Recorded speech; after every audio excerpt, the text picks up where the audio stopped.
Good evening friends, welcome to physical science पेफी classes. Friends, जैसा कि नवोदय विद्यालय समिति द्वारा जो फॉर्म निकला हुआ है, होपफुली आप सभी लोग 2 जुलाई से ऑप्ट कर रहे होंगे, फॉर्म फिलिंग में लग गए होंगे।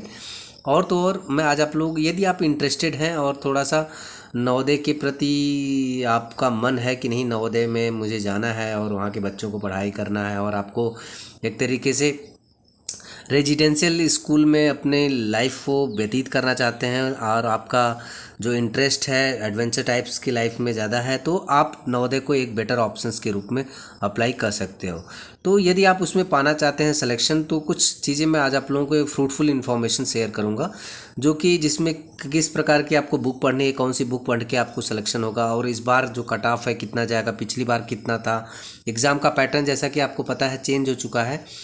पैटर्न इन द सेंस, पहले नेगेटिव मार्किंग नहीं थी, लेकिन इस बार नेगेटिव मार्किंग है। पहले 80:20 रेशियो पे आपका मेरिट बनता था, यानी 80:20 मीन्स कि आपका जो रिटन एग्जाम होगा that will be counted as 80% and interview will be considered up to 20%। It was earlier in previous in 2019 exam, but now it is changed और इस बार नेगेटिव मार्किंग है। और ऐसा कोई 80:20% नहीं है। यदि आपका रिटन एग्ज़ाम क्लियर होता है तो और अच्छे मार्क्स स्कोर किए हैं तो वो तो अच्छा ही है, बट आपको इंटरव्यू में उसके साथ साथ आपको अच्छे स्कोर करने पड़ेंगे, सो दैट आपका फाइनल मेरिट लिस्ट में नाम आ पाएगा। तो इसके लिए मैं आप लोगों को कुछ चीज़ें बताऊँगा कि क्या करना है आपको। तो चैनल पर यदि फर्स्ट है तो प्लीज़ लाइक एंड सब्सक्राइब करना ना भूलें, और पहली बार देख रहे हैं तो प्लीज़ लाइक ज़रूर कीजिएगा, ठीक है। यदि पसंद आता है तो प्लीज़ लाइक कीजिए, और पहली बार देख रहे हो तो नोटिफिकेशन बेल भी ज़रूर प्रेस कर दीजिएगा, बिकॉज आपको इस तरीके से मोटिवेशनल वीडियोस मिलते रहेंगे और आपकी प्रिपरेशन जो है अच्छी तरीके से चलती रहेगी।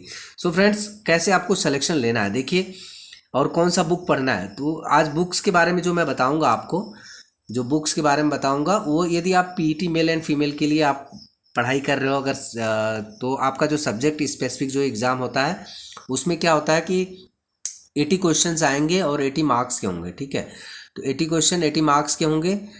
तो उसमें क्या करना है आपको, एम एल कमलेश की बुक है, उसके जितने भी MCQ हैं टॉपिक वाइज, उसको आप क्लियर कर लीजिए, नंबर 1 चीज़। और दूसरी चीज़, इसमें अभी सिलेबस में एक चीज़ ऐड ऑन किया है, NEP और खेलो इंडिया। NEP मतलब नेशनल एजुकेशन पॉलिसी, जो 2020 में बनी हुई है, उसको आप देख लीजिएगा कि एज ग्रुप, एज क्राइटेरिया जो है उसमें क्या है, इनरोलमेंट रेशियो क्या है मेल फीमेल का, और क्या क्या सरकार जो है NEP के प्रति जो है कौन कौन सी योजनाएं, ताकि इनरोलमेंट रेशियो जो है बढ़े, कौन कौन सी योजनाएं चला रही है, ये सब जो है करंट में भी आएगा, बट करंट भी 10 नंबर का आता है, तो उसमें आपको थोड़ा सा NEP से रिगार्डिंग क्वेश्चन पूछे जा सकते हैं। दूसरी चीज़, आपको खेलो इंडिया, यस, खेलो इंडिया से क्वेश्चंस 100% आएंगे। कितने अभी खेलो इंडिया यूनिवर्सिटी गेम्स हुआ था, उसमें कौन सी टीम फर्स्ट आई थी, सेकंड आई थी, थर्ड आई थी, उसकी जो पर्सनालिटी, स्पोर्ट्स पर्सनालिटी, इसके बारे में पूछा जा सकता है कि स्विमिंग में जो है सबसे ज़्यादा गोल्ड मेडल कौन जीता था। इस तरीके से क्वेश्चन जो है इसमें पूछे जा सकते हैं। That will be very most important for your NBSC paper. Thirdly चीज़ मैं बता दे रहा हूँ, यदि आप इसकी क्वेश्चन की, सॉरी, टीचिंग एप्टीट्यूड की अगर आप पढ़ाई करना चाह रहे हैं, तो सबसे इजी है कि आपको जो सीटेट का प्रीवियस ईयर्स क्वेश्चन पेपर होता है, सीटेट का जो प्रीवियस ईयर्स क्वेश्चन पेपर होता है, उसमें टीचिंग एप्टीट्यूड के कुछ क्वेश्चन होते हैं, कुछ question in the sense 25 question लगभग होते हैं। आप प्रीवियस ईयर क्वेश्चन पेपर को यूट्यूब के माध्यम से आप वहाँ से डाउनलोड कर लीजिए, या फिर PYQ डालकर सर्च कर लीजिए, और केवल वही आप टीचिंग एप्टीट्यूड पढ़िए, और 100% आप 10 में से 10 क्वेश्चन अटेम्प्ट कर पाओगे, ठीक है। यह था आपका सिलेबस और कौन सा बुक पढ़ें। और चलते हैं इस बार कट ऑफ की तरफ, ठीक है। देखिए, कट ऑफ जो होगा आपका फ्रेंड्स, जो पिछला कट ऑफ था, यदि हम बात करें तो जो 135 क्वेश्चन का था, और 135 क्वेश्चन में आपका जो अगर जनरल में थे तो आपको 88 क्वेश्चन 87 क्वेश्चन पर आपका सिलेक्शन, यानी कि उसके लिए आपको बुलाया गया था इंटरव्यू के लिए, ठीक है। बट इस बार जो है क्वेश्चन निगेटिव भी है, और क्वेश्चन जो है, इसका क्वेश्चन जो है केवल 120 क्वेश्चंस है। 120 क्वेश्चंस में आप यदि जनरल कैटेगरी में है तब भी आपका केवल और केवल 87 क्वेश्चन अगर आप सही कर रहे हैं, इवन मैं तो कह रहा हूँ 85 क्वेश्चन यदि आप अटेम्प्ट करके आ रहे हैं, और टोटली सही होना चाहिए। ऐसा नहीं कि नेगेटिव में 10-15 क्वेश्चन गलत है और 85 क्वेश्चन सही किए हैं, ऐसा नहीं है। यदि आपका कुल कट पिट कर 85 क्वेश्चन सही हो रहा है तो आप समझ लीजिए आपका कॉल 100% आएगा। और आप टारगेट बनाकर चलिए कि आप यदि 120 क्वेश्चन है तो 120 में कम से कम 95 क्वेश्चन आपके 100% सही होने चाहिए। ठीक है, इस टारगेट को अगर आप फुलफिल कर रहे हैं तब आपका जो है 100% फाइनल सिलेक्शन समझ लीजिए, चाहे 2 ही वैकेंसी क्यों ना हो, चाहे 10 वैकेंसी क्यों ना हो। ठीक है, इस चीज़ को मैं गारंटी देता हूँ।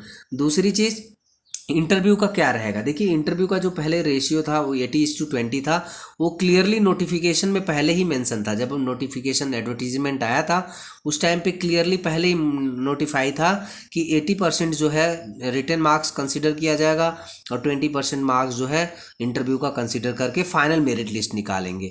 तो इसमें क्या था कि इसमें यदि 80% रिटन का है तो यानी जो रिटन में अच्छे मार्क्स स्कोर किए हैं, जो अच्छे मार्क्स लाए हैं, तो उनका तो 100% सिलेक्शन है, चाहे जितने वो कम से कम पा जाएं इंटरव्यू में। ठीक है, तो यह एक तरीके से क्राइटेरिया था। जैसे हम लोग जैसे पीछे हो गए, NVS में मेरा 180 मार्क्स था आउट ऑफ 200 में, but I could not score good marks in my written exam, that's why I could not make my name in the final merit list. तो इस तरीके से मुझे थोड़ा सा लगा। और इस बार शायद जिनके अगर इंटरव्यू अच्छे हैं वो रिटर्न में अगर क्वालिफाई कर जाते हैं तो आप 100% आपका सिलेक्शन समझिए, या फिर जिनके रिटर्न मार्क्स अच्छे हो स्कोर कर पाते हैं, यदि इंटरव्यू थोड़ा बहुत कम भी है तब भी आप अपने आप को सेफ जोन में ला सकते हैं। तो यह तो छोटा सा इन्फॉर्मेशन फ्रेंड्स। और एक चीज़ मैं आपको बता दूं, एग्ज़ाम पैटर्न जो चेंज सिलेक्शन क्राइटेरिया चेंज हो चुका है। ये तो मैं आपको बताया हूँ कि नेगेटिव मार्किंग है, पहले नेगेटिव मार्किंग नहीं थी। तो आपका जो लैंग्वेज वाला पेपर है, हिंदी है, इंग्लिश है और थर्ड लैंग्वेज में या तो आप हिंदी ऑप्ट कर सकते हैं या फिर इंग्लिश ऑप्ट कर सकते हैं, या फिर रीजनल लैंग्वेज जैसे कि उड़िया है, संथाली है, मलयाली है, इस तरीके से साउथ इंडियन लैंग्वेजेस हैं, तेलुगु है, तमिल है, तो आप उसको भी अप्लाई कर सकते हैं। मराठी है, तो इस तरीके से यदि आप नॉर्थ इंडियन है तो आपके लिए हिंदी ही मैं तो मानूंगा कि सबसे अच्छा है सब्जेक्ट। थर्ड लैंग्वेज में ऑप्ट कीजिएगा, इंग्लिश मत कीजिएगा। बिकॉज जैसे कि पिछला जो एग्ज़ाम हुआ था उसमें अच्छे स्कोर करने वाले आउट ऑफ 135 लोगों ने 100 क्वेश्चन भी अटेम्प्ट किए थे और 100 क्वेश्चन भी सही थे। 105 वालों का भी नहीं हुआ था क्योंकि वो हिंदी वाले पेपर में, इंग्लिश वाले पेपर में फेल थे। they could not score even 4 marks in language paper out of 10 marks. तो इसलिए मैं बता रहा हूँ कि आपको इसमें भी थोड़ा थोड़ा पढ़ना पड़ेगा, मेहनत करना पड़ेगा।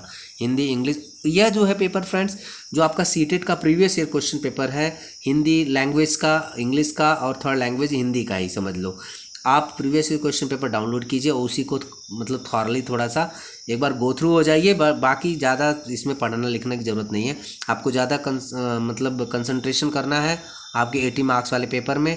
और जो टीचिंग एप्टीट्यूड रीजनिंग है बहुत इजी लेवल होता है, बहुत ही इजी आता है, उसमें आप इजीली 10 में से 8 क्वेश्चन अटेम्प्ट कर पाएंगे और अच्छे मार्क्स स्कोर कर पाएंगे। तो यह छोटा सा था वीडियो। यदि आपको अच्छा लगा हो और आपके लाइक समझ रहे हो कि नहीं, आपके लिए फ्रूटफुल इन्फॉर्मेशन था, तो आप लाइक ज़रूर कीजिएगा। Thanks for watching, have a nice day.